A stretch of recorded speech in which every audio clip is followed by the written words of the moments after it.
أشهد أن محمدا رسول الله. أشهد أن محمدا رسول الله. حي على الصلاة. حي على الصلاة. حي على الفلاح.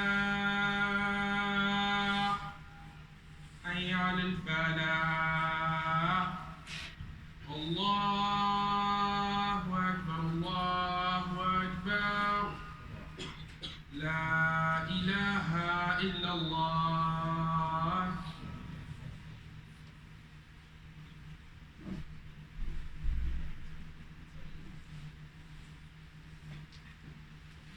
إن الحمد لله نحمده ونستعينه ونستغفره ونعوذ بالله من شرور أنفسنا ومن سيئات أعمالنا من يهد الله فلا مضل له ومن يضلل فلا هادي له وأشهد أن لا إله إلا الله وحده لا شريك له وأشهد أن محمدا عبده ورسوله.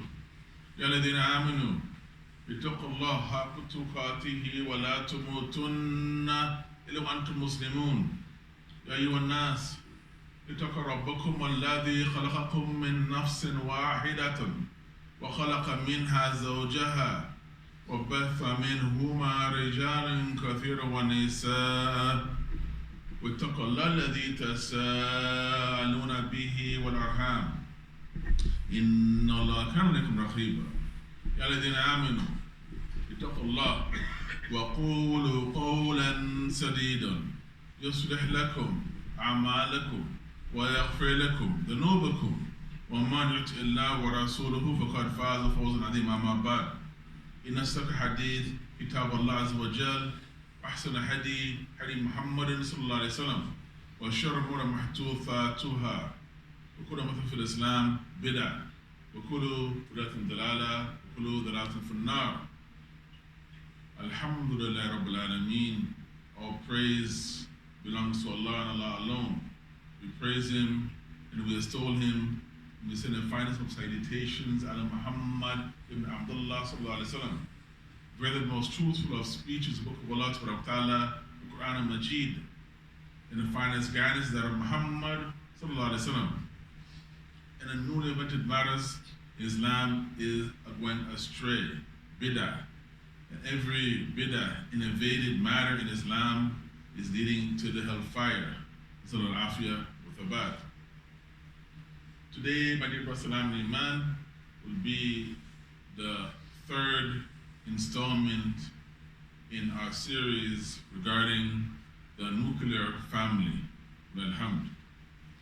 Alhamdulillah, all praises to Allah subhanahu wa ta'ala for giving me the tawfiq to speak about our families and to mention our roles and responsibilities and mention also the hierarchy in our families and for us to be able to appreciate where Allah subhanahu wa ta'ala has given us our position and for Allah to give us the tawfiq to fulfill our duties and roles and responsibilities within our homes, bi'idhnillah. As I said, this will be the third installment in our series on the nuclear family, alhamd. And as such, today, inshallah, I'll be speaking about the blessing of appreciation of having our elders, alhamd. We need to, as Muslims, begin to appreciate the great and tremendous blessing of having our elders to consult with in our community by keeping good relations with them to the best of our ability. If one or both of our parents are alive, then alhamdulillah, the wise person will realize that they have a wealth of knowledge, information, and experience at their fingertips alhamdulillah, if one or both of our parents have grown old or have passed away, then it's a duty upon us youngsters to make dua for them.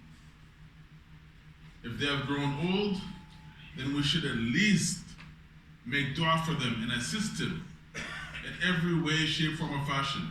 If they have passed away, then we owe them. The least thing that we can do is to make this comprehensive dua for them. Rabbi, arhamhuma kama rabbayani saghira. Oh, my Lord, have mercy on them as they did bring me up when I was small and weak. So my dear brothers and iman, alhamdulillah, when we are obedient to Allah subhanahu wa ta'ala and respectful and realizing that we are duty bound to be respectful and kind towards our parents and to be respectful towards our family members within the nuclear family. When we have been endowed with that hikmah, the knowledge and realization to be able to appreciate their presence, that we are in their presence, and we see it as a symbol which we should appreciate, Walal hamd, then we're blessed. If we can actually see that being in the presence of our elders, or if we have one or both of our elderly parents within arm's reach, then we are blessed. If we understand that. The wealthiest person, we can be the wealthiest person on earth, but if we are disrespectful and unappreciative towards our elders and parents, if they're alive, and they see us as such, then we are losers. We're losers. As much as we believe that we've acquired a level of wealth and achievement or educational accolades, but if we cannot see that our parents or our elders are not pleased with us, then we are losers. I say this, my dear man, because many of us as young people or young adults, we get caught up with social media and we get distracted. And we get distracted to the point that we will ignore the needs and the duties that we have towards our elders and our parents. So I want to remind you, my dear man, that any of us can be distracted. And we need to understand that our elders, they don't understand how trends work, how online trends work on social media, nor should they have to understand this. What I want to remind myself and you all is that we are duty bound to respect them and give them the respect that is due to them, our elders. We need to understand deeply, my dear Basamayman, that our parents' dua is a gem that we have. If one or two of our parents are alive, we have a gem with us. But on the other side of the coin, if they feel that they're being disrespected or slighted in any way, then their dua against us is lethal. We need to understand this, my dear man, that the Prophet ﷺ told us about the importance of respecting our elders. And when we disrespect them, how do we disrespect them? By ignoring them. Because we pay more importance to the online trends that they don't understand and they don't need to understand. So they feel disrespected. And we have to understand, if our elders or elderly parents feel disrespected by our paying more attention to our online community, we need to be careful. But the Prophet ﷺ said, and this hadith is Sahih, in Sahih al-Bukhari, that there are 3 du'as that are accepted by Allah. Without hesitation, he said that these du'as are accepted, that they go straight up to Allah without any barrier. One of them is the du'a al-madlum, the du'a of the oppressed. Which person can fabricate being oppressed? So we have to be careful of the du'a of the madlum. And also the du'a of the musafir, the person who's traveling. The du'a is accepted by Allah. Because nobody travels and leaves their family and their home and their community without a necessary reason. And lastly, dua of the walid li walidihi. Lastly, the dua of the father for his son. That this dua is something which will reach Allah. So we need to be careful or be appreciative of that gem that you have. The Prophet ﷺ, he also said, in no uncertain terms, Attaqa du'a madhlum, walau kana kafiran.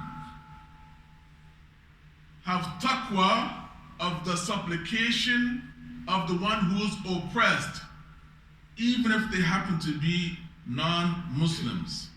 So my dear Pastor man, I would like to start by sharing with you all a story. This is a story which comes in the form of a hadith of a pious worshipper. And the Prophet ﷺ, this hadith has been narrated in Sahih of Imam Muslim, highest level of authenticity. Hadith is Sahih, in the Sahih of Imam Muslim, on the authority of Abu Hurairah radhiallahu anhu, who said that the Prophet ﷺ said that no one spoke in the cradle except for 3. It's a long hadith, but I'll just speak on what is pertinent to our situation regarding the nuclear family in Islam. He said, no one spoke in the cradle except for 3. The one is Isa ibn Maryam, and the one is Ashab al-Ukhdud, and the one is the companion of Jurayd. The Prophet ﷺ, he spoke about a man named Jurayd, a pious worshipper. His name was Jurayd. Jurayd was from Bani Israel. He was a pious worshipper. While he was praying, his mother called him. Jurayd. While he was praying, Jurayd, speaking to himself, he said, "Oh Allah, my mother is calling me, and I'm in salah. My mother or my salah?" He continued to pray. His mother again called out to him, "Jurayd, Jurayd." Jurayd again, while speaking to himself, said, "My mother is calling me, oh Allah. My mother is calling me. My mother or my salah?" Again, after some time, because Bani Israel, they used to stand in long periods of prayer. That's why Allah Azza wa Jalla says, Laylatul Qadr khayr min alf shahr. Because the Bani Israel, the previous generations, they used to stand in long periods of prayer for days, months, years in prayer. That's why the Prophet Allah said, the night of power is better, standing in the night of power, better than 1,000 months of prayer. So again, Jurayd's mother called out to him, the Jurayd, again speaking to himself, said, "Oh Allah, my mother is calling me. Oh Allah, my mother or my Salah?" After the third time of being ignored by her son, the pious worshipper, his mother made a bad dua against him. And his mother, she said, "Oh Allah, do not allow Jurayd to die until he sees the face of prostitutes." Subhanallah. So the story of Jurayd's piety spread amongst Bani Israel. The story of his piety spread amongst Bani Israel, became famous. We see many celebrities online, but we don't know how wretched they are. We don't know what their parents think about them. We look up and we follow many online celebrities, but are they really that praiseworthy? Anyways, his piety spread, the news of his piety spread. And as Bani Israel is known for, hukd, jealousy. They were jealous of Jurayd's piety. And they wanted to know how to get him off of his piety. So one lewd woman, Imrat al-Baghiya, prostitute, said, "I can distract him. I can get him off of his piety." He said, "Go ahead. Go for it." So she presented herself to Jurayd, but Jurayd paid her no mind. So she laid with the man outside of his prayer chamber, slept with him, and she became pregnant by that shepherd man. After some time, she gave birth to a child, and she said, "I gave birth to a child from Jurayd." So they took Jurayd out of his hamlet, his prayer place. They destroyed it, they demolished it. They beat him, they started beating him. Jurayd said, "What's going on? Why are you doing this to me? What happened?" He said, "You impregnated that lady, and that is your baby." He was surprised. He said, "What's going on? What's happening?" He said, "Where is this baby?" He said, "There's the baby." Jurayd said, "Let me pray. Leave me to pray." So he prayed. And then he poked the baby in the stomach. And the baby spoke. And he asked the baby, "Who is your father?" He said, "Shepherd so-and-so." So the people, they started to wipe Jurayd for the barakah. They started to kiss him on his forehead for the blessing. And they said, "We'll rebuild your hamlet out of gold." He said, "No, just build it the way it was. Rebuild it the way it was out of mud." And that is what they did. So the ulama, they said some of the benefits that we derive from this story is that no matter how pious or successful or wealthy or well-known we are, the real pleasure of Allah lies in the good pleasure of one's parents. If our elders, our parents and elders don't see us as a success, then know that we are nothing in estimation of Allah. Also, which is clear from this hadith, is that to ignore one's parents can be a cause of this type of dua, the bad dua, to reach you. And it's also a proof that the dua, the supplication of your parents is not something to be played with. The scholars have mentioned that from this hadith, that Jurayd, he was an abid, walaysa bi faqih. He was a worshipper, but he was not a person endowed with deep religious knowledge. He didn't understand the fiqh of his deen. As the Prophet ﷺ had stated, "Man arad Allah bi khayri faqhu fi din." Whosoever Allah intends good for, and He'll give them the fiqh, the understanding of the deen. And Noble Sheikh Muhammad Aman bin Ali Jami said that it means fahm sahih, the correct understanding of the deen. So what we understand is that honoring and obeying your parents is something which is wajib. It takes precedence even over doing nafil salawat. Anything after the farida, if your parents say don't go to pray your fard, you can disobey them in that, because that is fard. You must do what is fard upon you. Allah ordered you to do it, your parents tell you not to do it, then in that case you may disobey them. But to do nawafil, no matter what it is, then obeying your parents is wajib.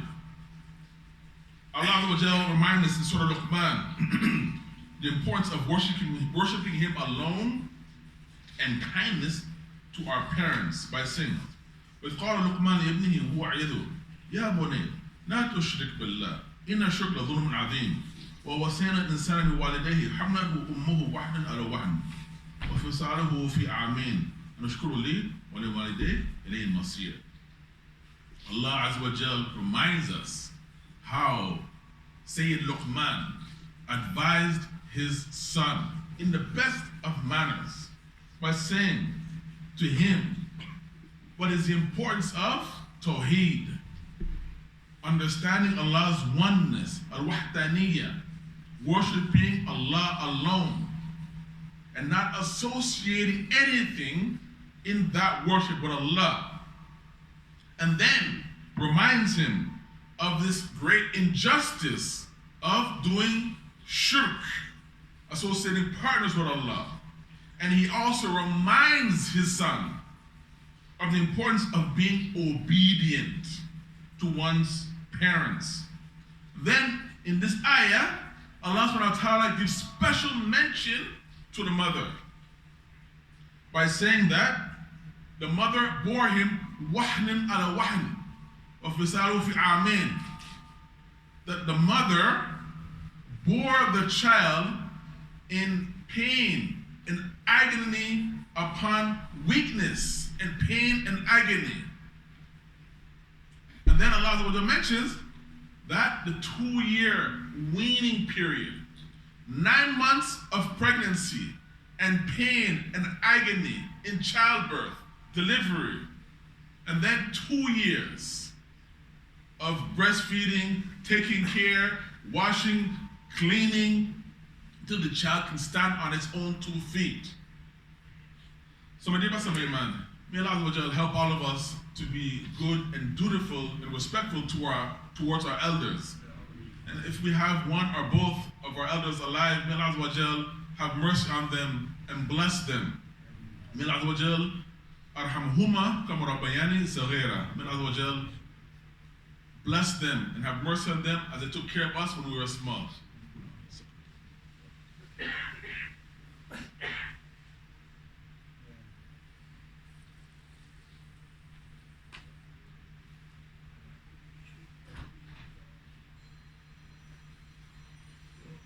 Bismillah, salatu salam, ala Rasulullah, wa ala alihi wa sallam. The topic of today's khutbah is regarding the tremendous blessing of being in the presence of our elders in the community. This is the 3rd installment in our series on the nuclear family. We spoke about the duties and responsibilities in the first khutbah 2 weeks ago. Last week we spoke about the hierarchy within the home within the family, within the men, the women, and the children. Now I must end off, inshallah, about the importance of respecting and being respectful and dutiful towards our elders. We should. Any sensible person would do their utmost to be respectful towards our family members. But some of us tend to neglect keeping good relations with our elders within the community. So we, as people of Iman, faith in Allah, we need to understand their maqam, their elevated position within the community. That Allah subhanahu wa ta'ala has given us a wealth of resources, information, knowledge, history, by way of our elders. And the wise person will do whatever they can to benefit from that wealth of knowledge. There's a well-known hadith in Sahih Imam Bukhari and Abu Hurairah, who said that a man asked the Prophet ﷺ, who deserves my good company? Who's most deserving of my good company? The Prophet ﷺ said, your mother. He said, then who else after that? He said, your mother. Then who else after that? Again, he said, your mother, 3 times. Then who else after that? Then he said, your father. Also, in Sahih al-Bukhari, Ibn Mas'ud asked the Prophet ﷺ, Ay a'mal afdal, what is the best deed? What is the most beloved deed? Ay a'mal habba ilallah, what is the most beloved deed to Allah? He says, Salah ala waqtiha, prayer at its time, at its earliest time. Thumma ay, then what after that? He said, Birr waliday, being respectful and dutiful and kind towards your parents. Thumma ay, jihad fi sabilillah. And then going out and striving, struggling, fighting in the cause of Allah. My dear man, we also must understand from what I'm saying of respecting our elders and giving them the respect that is due, that we must know how to address them. Because some of us, we are very knowledgeable, but at the same time, we are very foolish and not knowing how to address our elders. We must address them with the utmost respect. If we need to correct them, give them a book, share with them an article, a lecture by a reputable sheikh or scholar, but not by shouting at them. We never shout. We should never shout at our elders or our parents or talk down to them, because we know and they don't know. So how do we address them? By talking down to them. Never ever should we give them a bad facial expression while we are trying to correct them. We should never ever let them feel that we are slighting them or disrespectful towards them in the manner, in the mode in which we are correcting them. So my dear man, Allah subhanahu wa ta'ala has also commanded that we are well behaved at all times towards our elders within the community. Because we're grown, we should not look at them in their eyes out of respect for our elders. We should always look at them as they are our parents. They are our elders. We and them are not size. After Allah subhanahu wa ta'ala, they are the cause for our existence. We have to look at them with the reverence and respect like our parents. But after Allah, we must respect our parents. I'll close with this verse in Surah Isra and a hadith which explains it, bidnillah. Allah says, وَقَضَى رَبُّكُمْ لَا تَعْبُدُوا إِلَّا إِيَّاهُ وَبِالْوَالِدَيْنِ إِحْسَانًا إما يبلغن إنك كبر أحدهما أو كلاهما فلا تقل لهما أف ولا ترحمهما قل لهما قولا كريما واحفظ لهما جناح الذل من رحمتي وقل ربي أرحمهما كما ربياني صغيرا. الآية. And your Lord has made a decree, a ruling, that you worship none but Allah, and that you are dutiful towards your parents. If one of them or both of them attain old age in your life, say not to them a word of disrespect, nor shout at them, but address them in terms of endearment and honor, and lower your wing of rahmah, mercy, and say, "O my Lord, have mercy on them. Shower your mercy on them, as they did bring me up when I was small and weak." Lastly, what explains this ayah, inshallah, is the hadith in Sahih of Imam Bukhari and Muslim, and the thought of Abu Bakr, that the Prophet ﷺ said, "Thalatha marrat." He said 3 times, "Allah unabbikum bi akbar kabair." Should I not inform you of the greatest of sins? Akbar kabair. Thalatha marrat. What do you think the Sahaba they said? Bala ya Rasulullah. Of course. Tell us. He, sallallahu alayhi wa sallam, he says, "Ishrak billah, waqtu walidain." He said that it is associating partners with Allah and being disrespectful or dishonoring one's parents. And he, sallallahu alayhi wa sallam, جلس وكان متكئا فقال الله وقول الظهر قال فما زال يكرهها حتى قلت ليت سكت أو كما قال صلى الله عليه وسلم. Then he, sallallahu alayhi wa sallam, was sitting or reclining on a pillow, and he said, bearing false witness. He kept on repeating, bearing false witness, bearing false witness. And he kept repeating it until the Sahaba thought that he was not going to stop.